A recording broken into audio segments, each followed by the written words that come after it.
দ্বীপ জেলা ভোলার শত বছরের ঐতিহ্য মহিষের দুধের টক দই, যার খ্যাতি দেশ জুড়ে। জনপ্রিয় এই খাবারটি এবার ভৌগোলিক নির্দেশক বা জিআই পণ্যের স্বীকৃতি পেয়েছে। খুশি খামারি, ব্যবসায়ী এবং উদ্যোক্তারা। এতে জেলার অর্থনৈতিক উন্নয়নের নতুন সম্ভাবনা সৃষ্টি হবে বলে প্রত্যাশা তাদের। ভোলা প্রতিনিধি মোহাম্মদ মঞ্জুর আলমের তথ্য ছবিতে ডেস্ক রিপোর্ট।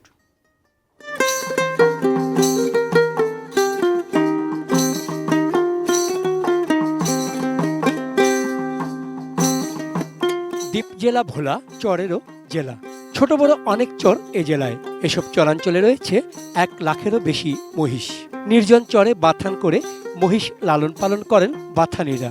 বিস্তীর্ণ চরের জমিতে প্রাকৃতিক ঘাস সহজলভ্য, ফলে পশুখাদ্যের সংকট তেমন হয় না।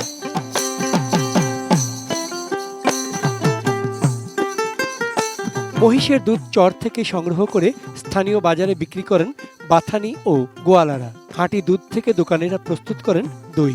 আমাদেরকে সরকারি কোনোভাবেই কোনো সাহায্য আমরা পাইতেছি না। সরকারের কাছে বিশেষভাবে অনুরোধ ও আবেদন করি আমরা, যেন আমাদেরকে একটু সাহায্য করে। গত 30 এপ্রিল সারা দেশে 24টি পণ্যকে ভৌগোলিক নির্দেশক বা জিআই সনদ দেয়া হয়েছে। সেই তালিকায় ভোলার দই থাকায় আনন্দিত ব্যবসায়ীরা। এই দই জিআই পণ্য হিসেবে স্বীকৃতি পাওয়াতে আমরা গর্বিত, আনন্দিত। আর আমাদের কর্মসংস্থানও বাড়ছে, লোকজন উৎপাদনও বাড়ছে। এখন যদি আরও উৎপাদনটা বাড়াইতে হয়, তাহলে সরকার একটু হেল্প করলে আরও উৎপাদন বাড়বে।